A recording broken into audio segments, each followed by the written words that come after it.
The invention of nuclear weapons ranks as one of the key developments in human history. For the first time, all-out warfare risked not only the destruction of civilization, but the radioactive poisoning of the planet itself. America's attacks against the Japanese cities of Hiroshima and Nagasaki in August 1945 demonstrated that the catastrophic effects of even a small atomic bomb were horrific in the extreme. After the atomic bomb blast that virtually erased this city of 340,000 people from the earth, as far as the eye can see stretch scenes of desolation and ruin. 4 square miles leveled by one bomb. Fearing widespread destruction in the days ahead, and shocked by the simultaneous invasion of its territory by the Soviet Union, the Japanese government quickly surrendered, thereby ending World War II. Less than a year later, the U.S. military detonated 2 more atomic bombs during Operation Crossroads, conducted at the newly created Pacific Proving Grounds. By then, the Soviets, once allies of the U.S., were considered a threat to the Western democracies in the post-war world. President Harry Truman and his advisors concluded that America's possession of large numbers of atomic weapons would keep the Russian communists in check, and authorized crash programs devoted to ongoing testing and mass production. On August 29, 1949, the Soviet Union detonated its own atomic bomb, much sooner than expected. The nuclear arms race had begun in earnest. To make matters worse, by the early 1950s, the newly invented hydrogen bombs, some of them 1,000 times more powerful than atomic weapons, began to be tested in remote areas of the planet by the new nuclear superpowers and their allies. Mankind's future never looked bleaker. Intriguingly, this grim state of affairs led to a still unexplained mystery. As difficult as this will be for some people to accept, evidence uncovered by researchers confirms that technologically advanced observers, whose identity and intentions remain unknown, began to monitor the nuclear standoff, almost from the start. Declassified U.S. government documents reveal that as early as December 1948, incursions by mysterious aerial objects, later referred to as UFOs, began to occur at American nuclear laboratories, bomb storage depots, weapons test areas, and, as time went on, intercontinental ballistic missile sites. Particularly dramatic are the incidents now being openly discussed by former U.S. Air Force ICBM launch officers who were stationed at various Strategic Air Command bases in the 1960s and 70s. According to these highly credible witnesses, on some occasions, as the UFOs briefly hovered over their launch facilities, the nuclear missiles inexplicably malfunctioned. The officers had been on alert in their underground launch control capsules when they received telephone calls from their security guards at ground level, saying that they were observing one or more unidentified, disc-shaped craft maneuvering in the sky. Seconds later, as many as 10 ICBMs suddenly shut down, according to warning lights on the officers' missile readiness consoles, meaning that they could not have been launched if the President of the United States had, at that moment, ordered a nuclear attack on America's adversaries. These witnesses say that their superiors ordered them to keep quiet about the incidents, and in some cases required them to sign non-disclosure statements which stipulated severe legal penalties for anyone who violated secrecy. As a result of the harsh security measures imposed upon them, many of these Air Force veterans waited decades before discussing the nearly unbelievable and highly disturbing incidents they had observed. Nevertheless, a number of them have finally stepped forward to reveal the truth. On September 27, 2010, a leading UFO researcher, Robert Hastings, and a former Minuteman missile launch officer, Robert Salas, co-sponsored the UFOs and Nukes press conference in Washington, D.C., in an effort to bring the facts to the public. The event was widely covered by the media, not only in the United States, but around the world. CNN streamed it live, and other major news organizations published stories about it later the same day. Good afternoon. My name is Robert Salas. In 1967, I was a first lieutenant stationed at Malmstrom Air Force Base, Montana. I was a missile launch officer. Sometime in the evening hours on March 24th, I received a call from one of my topside guards, the flight security controller, stating that they had been observing strange lights in the sky making odd maneuvers. He called back about 5 minutes later. This time he was screaming into the phone saying they're looking at a red glowing object hovering just above our front gate. Our missiles began going into what's called a no-go condition or unlaunchable. Essentially, they were disabled while this object was still hovering over our site. Back in 1967, I was officer in charge of the Communications Center at the 28th Air Division in Great Falls, Montana.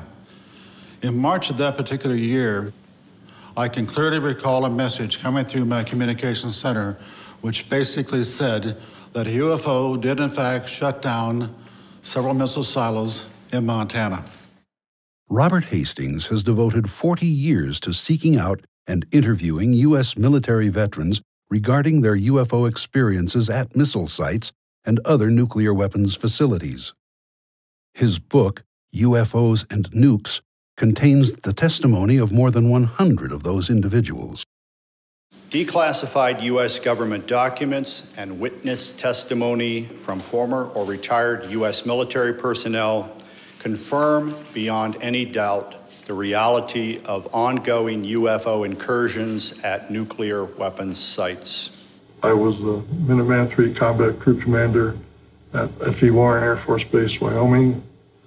In 1976, my deputy Bill and I were on alert. We contacted our FSC, our flight security controller, and asked him, is there something wrong? And he said right above him was a big white object that was cigar-shaped, 80 to 100 feet above him, 40 to 50 feet long. I said, okay, keep me abreast of what's happening. So we were talking for a while, stayed there for, I don't know, a minute and a half, and it slowly and very silently moved along the access road.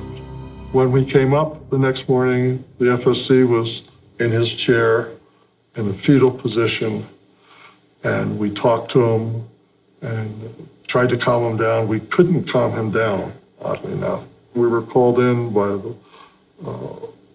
the squadron commander again, and he took whatever notes my deputy made, tore them up. So this didn't happen, it's top secret, and made us sign something. Significantly, dramatic UFO incidents were also occurring at nuclear missile facilities in the former Soviet Union, including cases where the weapons suddenly malfunctioned. Documents obtained in Russia by Western journalists in the 1990s, as well as on-the-record statements by Soviet Army veterans, summarize the unsettling events in great detail.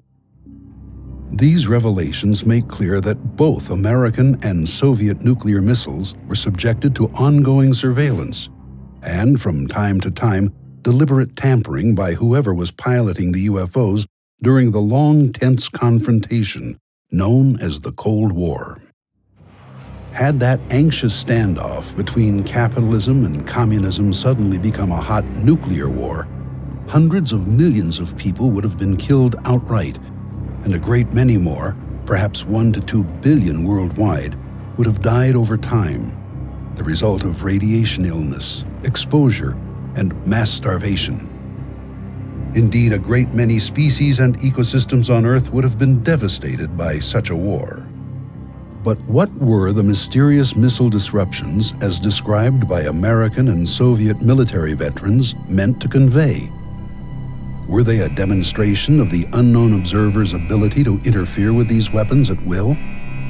If so, would they have openly intervened to try to prevent a nuclear exchange from occurring if hostilities seemed imminent? To state the obvious, the answers to these questions remain elusive, even now. But if all of this is true, what exactly is going on? Who or what is piloting the amazing aerial craft we call UFOs? And why do they seemingly have an intense interest in monitoring and sometimes disrupting our nuclear weapons systems? A brief review of the evidence may provide a few clues. U.S. government documents released through the Freedom of Information Act confirm that unidentified aerial objects, described as flying discs and flying saucers, began to be sighted around the Los Alamos Atomic Laboratory in New Mexico, the birthplace of nuclear weapons, as early as December 1948.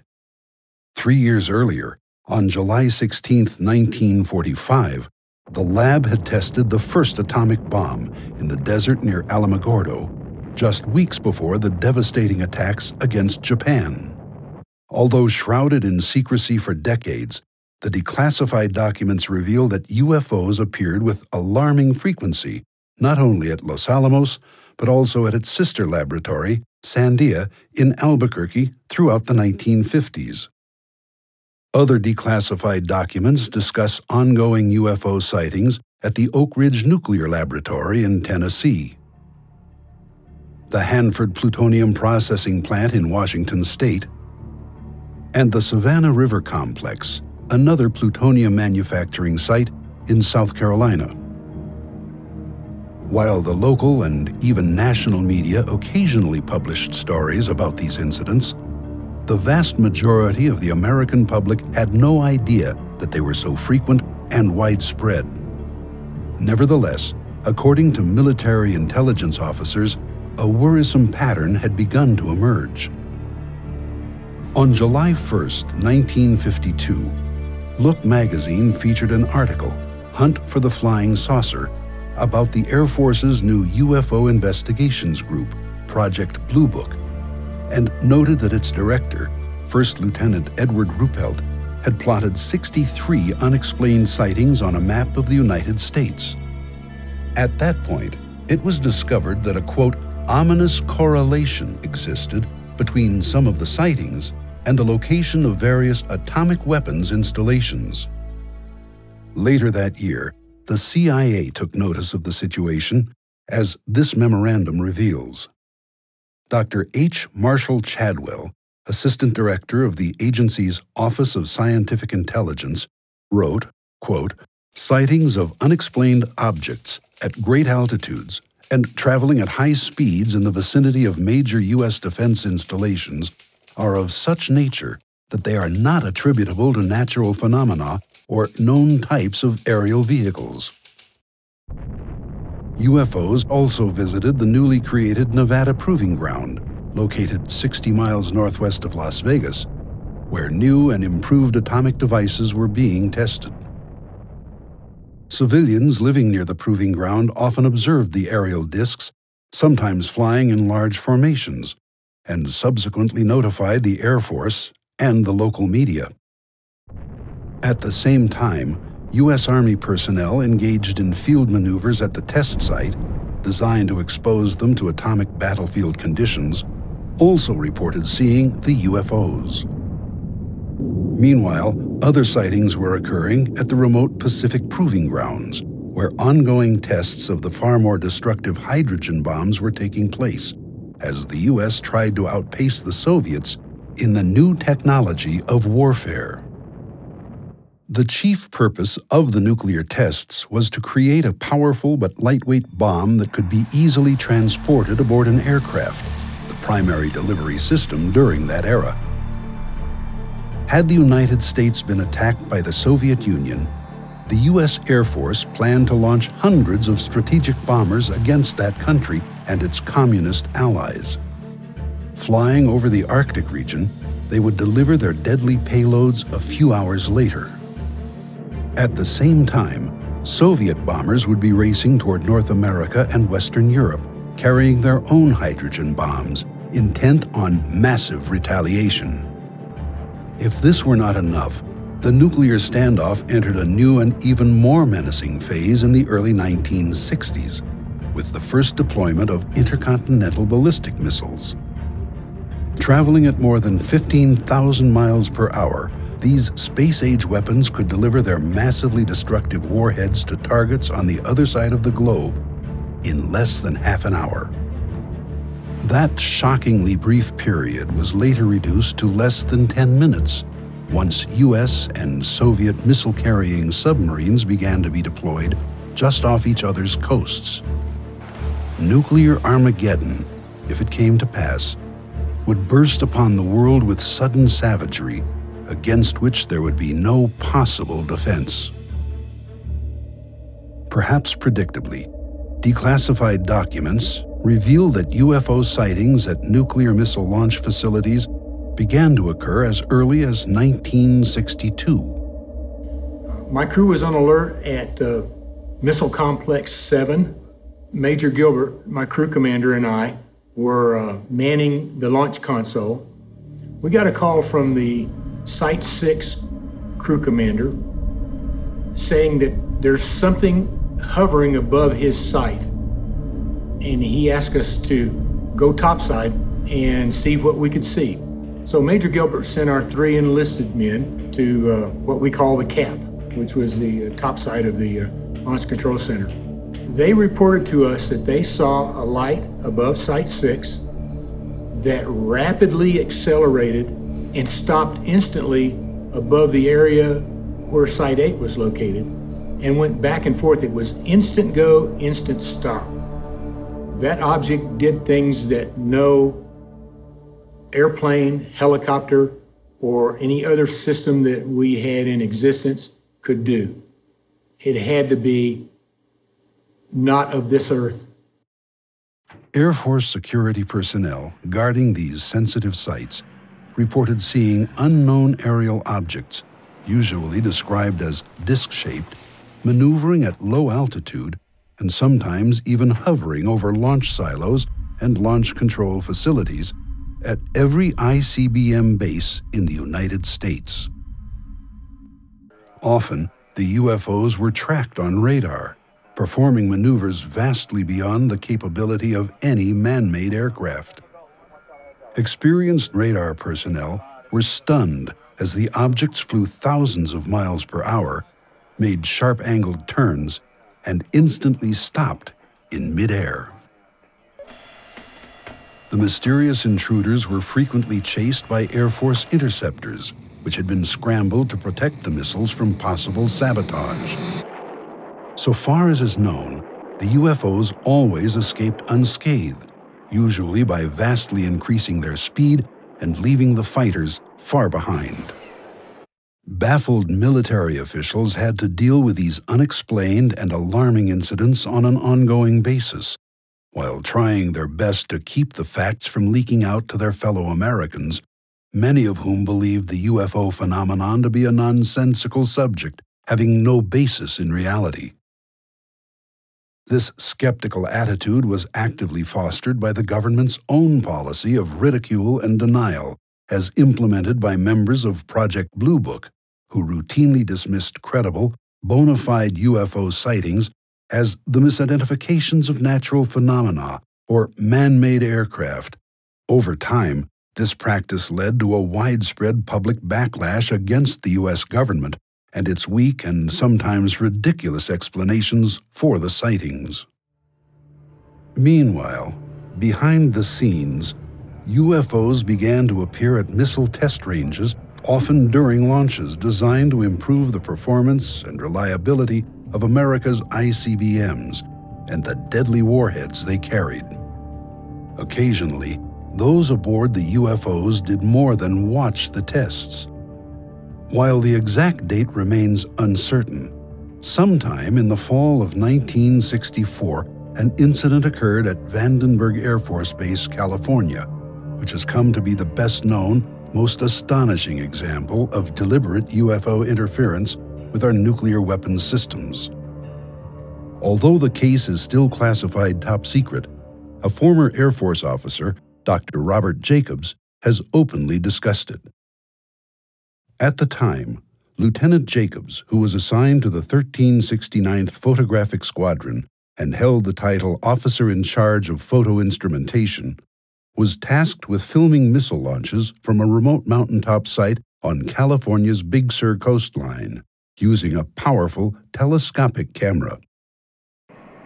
The ascending ICBMs would initially fill the camera frame, permitting a detailed view of engine performance, staging, and other aspects of a given launch as they raced out over the Pacific Ocean.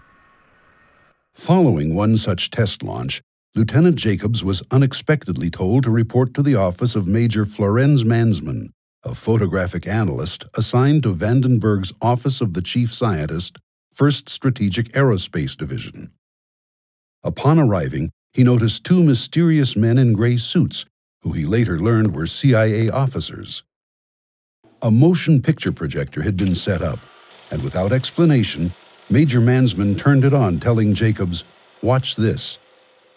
Jacobs, later a university professor, describes what happened next.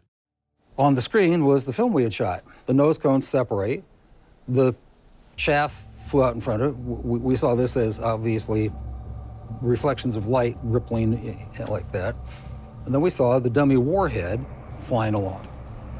It's going between 6,000 and 8,000 miles an hour at that point, and it's on the fringe of space. And suddenly, into that frame, an object flew in, chasing the chaff, the warhead, and so on, at the same speed. And in polar orbit, it fired a beam of light at the warhead. The beam of light struck that.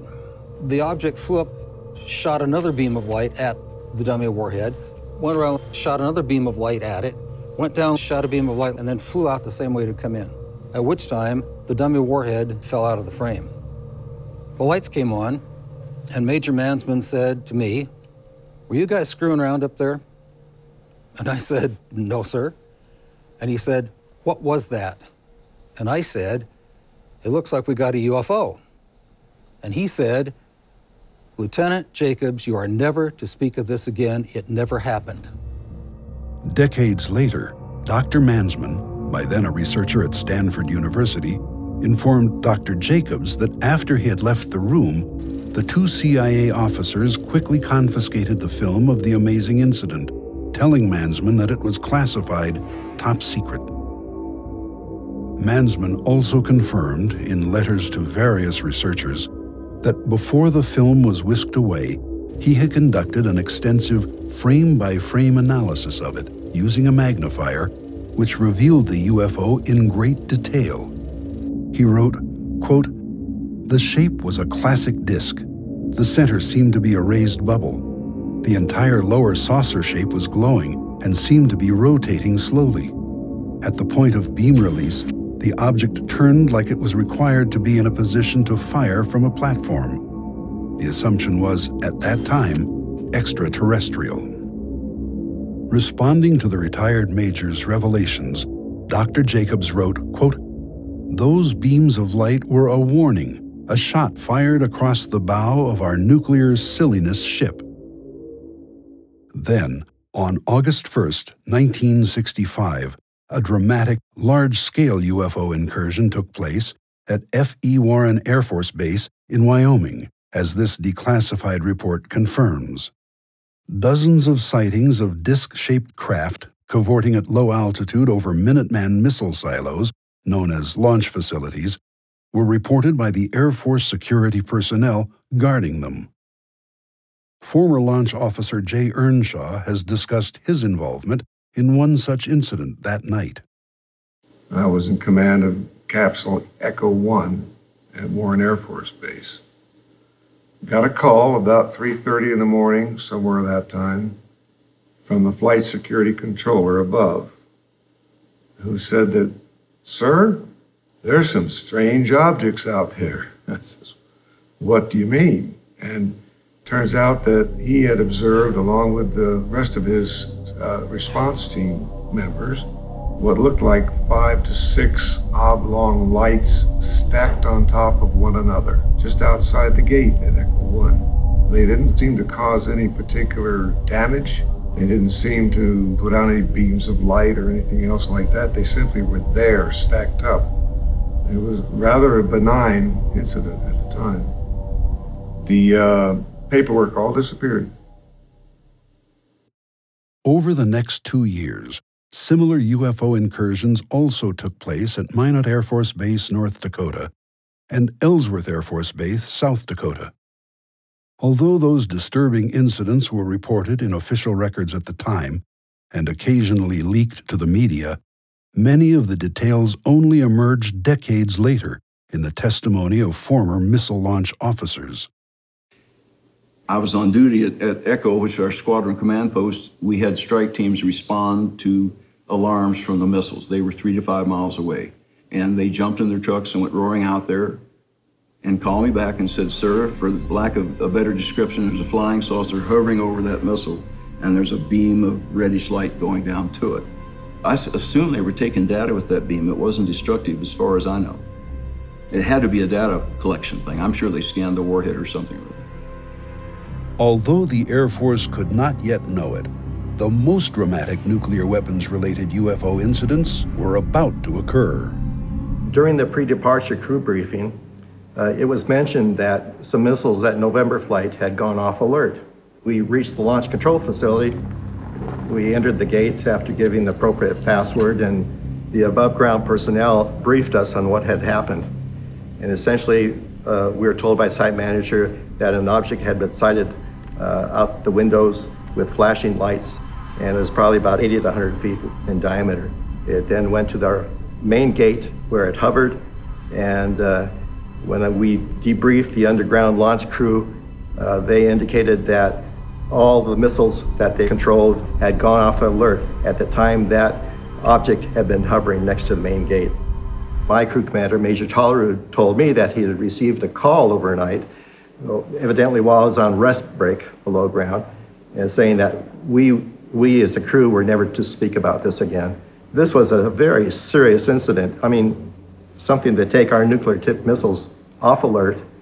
It was something that we had never been prepared for. The same year that these amazing events were unfolding in secrecy, Secretary of the Air Force Harold Brown appeared before a congressional hearing and dismissed the idea that information about UFOs was being kept from the American public. We have not been hiding anything. The investigations have been made public. The explanations of those where there is a clear explanation have been made public. The hearing this morning was public for just that reason. Brown's claims have now been discredited, but the strict security measures imposed on military witnesses at the time meant that decades would pass before the public learned the facts about UFO activity at nuclear missile sites. In any case, the next known incident, at Malmstrom Air Force Base, Montana in March 1967, left no doubt that those aboard the UFOs were intent on disrupting the functionality of American ICBMs in their underground silos. On March 16th, at Echo Flight, a missile security guard reported that a large round object had suddenly appeared in the sky and was hovering at low altitude, directly over one of the missile silos. Moments later, the entire group of 10 ICBMs mysteriously malfunctioned. This startling fact has been confirmed by one of the launch officers on alert that day, now retired Colonel Walter Fiegel, who spoke about the incident during a taped telephone conversation with Robert Hastings in 2008. Fiegel said that in response to the missile guard's UFO report, he had sent out 2 security alert teams, one of which confirmed the presence of the object. The strike team that went out, one of the 2, claimed that they saw something over the site. How did they describe that? He just said a large round object. Directly over the LF? Directly over the site. But Fiegel was not the only one to be told that a UFO was in the vicinity during the incident. Former Minuteman electromechanical technician Henry Barlow, who helped restart some of the stricken missiles, was informed that the mysterious aerial craft had actually caused the problem. Job control called and said, we have a problem at Echo Flight. and 4 or 5 missiles or 6 missiles just shut down simultaneously. And we want you to go to the nearest site, penetrate the site, and see what's going on. So on our way to the site, they had called and said that the other 4 missiles had shut down, so that all of them are now shut down. At that time, they said UFO activity in the area, and we had heard this on and off for many times when we were out at the missile sites that Job Control would call and say, you know, we have reports of UFO activity in your area, keep your eyes open. And I think we covered 3 or 4 sites, and they were sending other teams out from the base. We had to go to Echo 1 to stay for the night there and get 8 hours of sleep before we headed back to the base. So when we got in there was hardly room to walk in there because there was so much brass, and we heard that there was a UFO spotted over Echo 2, which is the most northern site in the Echo flight. In 1997, missile engineer Robert Kaminsky, who headed the Boeing Company team tasked with investigating the missile shutdown incident at Echo Flight, wrote to researcher Jim Klotz, saying that no prosaic cause for the failures could be found. Importantly, the retired engineer also said he had been informed that a UFO was responsible for the missile malfunctions. But the excitement was not yet over. A second ICBM shutdown incident occurred 8 days later, on March 24, 1967, at Oscar Flight, according to former Minuteman missile launch officer Captain Robert Salas, who was on alert when it occurred. This was the event discussed by Salas at the September 2010 press conference in Washington, D.C. Salas's testimony has been confirmed by former Minuteman missile targeting officer Captain Robert Jameson, who helped retarget some of the Oscar Flight ICBMs. In March of 1967, I was on alert for dispatch. And that evening, I got a call from Job Control saying a missile going down in Oscar Flight, go out and restart it. So I had called my team together. We went down to the hangar. I was told that a UFO caused all 10 missiles in Oscar Flight to go down. Although this ominous situation undoubtedly concerned those in the know at the Pentagon, the chief of Project Blue Book, Major Hector Quintanilla, nevertheless presented a brave face when he spoke with reporters in response to a public uproar over nationwide UFO sightings. After almost 20 years and after having investigated over 9,000 cases, the Air Force has determined that the UFO phenomenon does not present a threat to the national security of the United States. These same claims were made when the Air Force announced the closure of Blue Book in December 1969, at which time it again emphasized that no evidence existed to indicate that UFOs posed a threat to the country's security. While many Americans may have believed this to be true, in reality, the UFOs continued to monitor our nuclear weapons program, as this Reuters news agency article confirms. In August 1973, one of the mysterious craft, dubbed a ghost ship, was tracked on radar maneuvering near a dummy nuclear warhead in flight as it raced toward a splashdown in the Pacific Ocean near Kwajalein Atoll. This story cited information from unnamed scientists working for the U.S. Army's ballistic missile program. This intriguing report suggests that the earlier Big Sur incident, as revealed by former U.S. Air Force Lieutenant Robert Jacobs and retired Major Florenz Mansman, was not unique. Although this weapons test a decade later was apparently successful, it's clear that UFOs have maneuvered near our dummy nuclear warheads in flight on more than one occasion.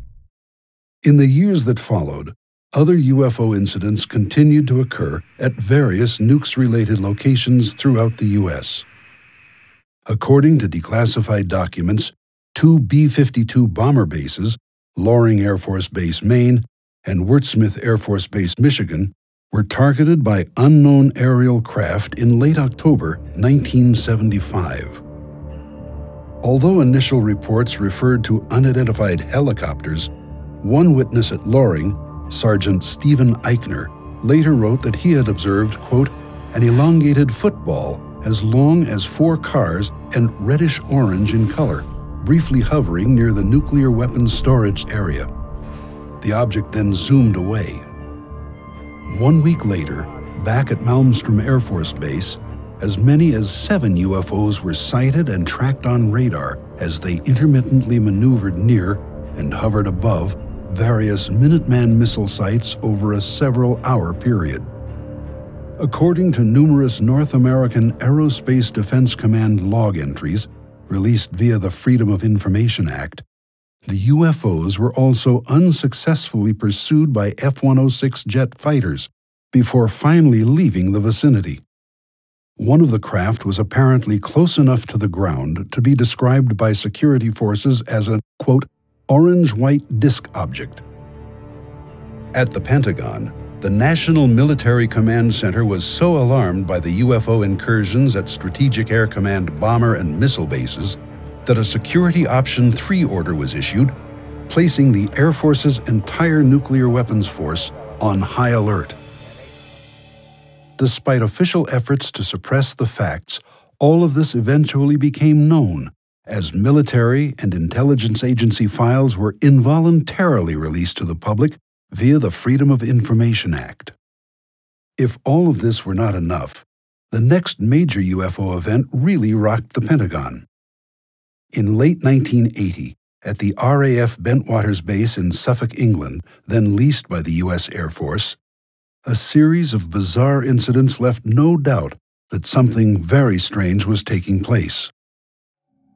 In the early hours of December 26th, a small group of Air Force security policemen noticed an unusual light in nearby Rendlesham Forest. They approached it on foot, only to discover a strange, triangular-shaped craft. After an indeterminate period of time, the unknown object silently raced skyward and disappeared. 2 nights later, RAF Bentwaters Deputy Base Commander Lieutenant Colonel Charles Halt was informed that another mysterious light had suddenly appeared in the forest. Halt quickly assembled a small team of security policemen to investigate. After some time, the men observed an object that looked like a large eyeball moving through the trees. At one point, material resembling molten metal was seen dripping from it. Suddenly, the object split into 5 smaller, disc-shaped craft, which silently scattered in all directions. A short time later, another disc raced toward Colonel Halt and his team, abruptly stopped above them, and directed a laser-like beam toward the ground very near their feet. After a few seconds, the beam clicked off, and the craft rapidly receded into the sky, moving in the direction of the RAF Bentwaters Weapons Storage Area, which was at the time the largest American tactical nuclear bomb depot in Europe. As this was occurring, Colonel Halt began hearing excited radio chatter from security guards at the weapons facility, indicating that the UFO was sending down laser-like beams into or near the storage bunker complex. In 2007, Robert Hastings located and interviewed the 2 retired Air Force air traffic controllers who had been on duty at the Bentwaters Tower that week. Ike Barker and Jim Carey divulged for the first time they had actually tracked a bona fide UFO on radar the night that Colonel Halt was in the woods. I was just sitting there and I happened to see a dot come on the scope, and it just went like one dot at the beginning, then another dot, and it was gone. So the scope is 120 miles across. It was just phenomenal to me to see it go that fast. All of a sudden, here it come back across again. It went 1, 2, and then it made an immediate right-hand turn and came right towards the base. You know, I just said, that can't be one of ours. No jet at that speed can make an immediate right-hand turn. Just absolutely phenomenal. It's not like any radar target I've ever seen. When the sweep would hit the target, you would have the entire back of it would be like a solid line, traveling at an extremely high rate of speed. It passed over the control tower, and then it stopped. I've never seen anything in my life like the maneuverability that happened with this object. It was an orangish color, sort of popped into my mind at the time that somebody's flying a basketball out here. There were like lights around the center of it, but it wasn't like running lights or navigational lights. It was more like portholes, and then you were seeing the light from the inside coming out. It wasn't, flashing lights or anything, but it hovered momentarily, reversed its course, and went back out at a high rate of speed. Moreover, given the dramatic incident at the weapons storage area, when one of those UFOs reportedly directed laser-like beams down into the facility, it becomes clear that this case had a nuclear weapons connection. Significantly, another nukes-related incident in the former Soviet Union is nearly identical to Bentwaters. Government documents obtained by Western journalists after the collapse of the Soviet regime confirm numerous cases of UFO activity in that country during the Cold War era, including one at the Kapustin Yar military complex. On the night of July 28, 1989, a disc-shaped object with a dome was observed by dozens of Soviet Army personnel as it briefly hovered over the base's nuclear missile warhead depot. According to one KGB report, as the stunned witnesses watched, the UFO directed laser-like beams onto the roof of a building in which those weapons were kept before silently racing away. Another incident in the Soviet Union 7 years earlier was even more shocking. On October 4th, 1982, a huge flying disc apparently activated several nuclear missiles, which were then preparing to launch. According to the Soviet Ministry of Defense documents secured by American television investigative reporter George Knapp, the UFO appeared over an intermediate-range missile base near the Ukrainian town of Bielokorovish. At one point, down in the underground launch control capsule, several missiles suddenly went into countdown mode. Although no one had input the authorization codes, the missiles were preparing to launch. Then, after 15 terrifying seconds, the anomaly ceased and everything returned to normal operational status. This potentially disastrous incident was nearly identical to one reported to Robert Hastings by former U.S. Air Force launch officer David Schur, who said that a UFO had activated the launch sequence in several of his Minuteman missiles at Minot Air Force Base, North Dakota, one night in 1966. As this object passed over the missile site, we would start getting erratic indications on that missile. The bad thing was we also got a launch indicator. Does that mean that the launch sequence has been triggered? That means that the missile has received the launch signal. In that case, Schur and his commander had to flip an inhibit switch to disrupt the unauthorized countdown. But were those aboard the UFOs actually trying to start a nuclear war? Having investigated these incidents for decades, my opinion is that those who pilot the UFOs are visitors from elsewhere who are engaged in these provocative actions at American and Russian nuclear missile sites to send us a message that we humans are playing with fire, that to engage in nuclear warfare is essentially suicide. Importantly, these dramatic incidents continue to occur long after the end of the Cold War. Several U.S. Air Force veterans have reported new UFO incursions at nuclear missile sites and weapons storage areas in the very recent past. The most important case occurred on October 23, 2010. This is CNN Breaking News.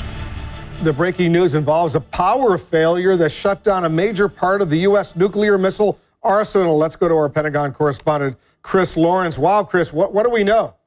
Well, Wolf, this happened out in Warren Air Force Base out in Wyoming, and bottom line is this. For less than an hour, about an hour on Saturday, the base lost primary communication with about 50 intercontinental ballistic missiles. Although widespread media coverage of the incident contained no hint of any UFO reports, a subsequent investigation yielded intriguing information about a series of still unexplained sightings occurring during the communications disruption. According to confidential Air Force sources known to Robert Hastings, various missile maintenance teams responding to the problem reported observing a huge cigar-shaped object maneuvering in the sky above the missile field. These persons emphatically state that the craft was not a blimp because no passenger gondola, propellers, or stabilizing tail fins were visible, and there was no corporate logo or other advertising on its hull. The anomalous nature of the object was all but confirmed when these teams returned to the base. According to Hastings sources, the entire missile maintenance squadron was sternly admonished by its commander not to talk to journalists or researchers about, quote, the things they may or may not have seen in the sky. Despite these revelations, the Air Force officially maintains that the massive communications disruption was caused by an improperly replaced circuit card, following repairs on a weapons system processor. Nevertheless, key personnel who were in a position to know the facts have described multiple independent UFO reports during the incident, which were allegedly suppressed by command-level officers. This program has only scratched the surface. Declassified documents and eyewitness testimony suggest that incidents involving UFO activity at nuclear weapons sites now number in the hundreds. Robert Hastings has urged military veterans to contact him at his website regarding their knowledge of these events, so that a more complete picture of the situation can emerge. He believes that people everywhere have a right to know the facts. This is history. Hidden history, to be sure, but tremendously important. Scientists laugh at UFOs. The media generally ignore them. Billions of people worldwide think this subject is nonsense. And yet, what has been unfolding behind the scenes for more than half a century is nothing less than astounding.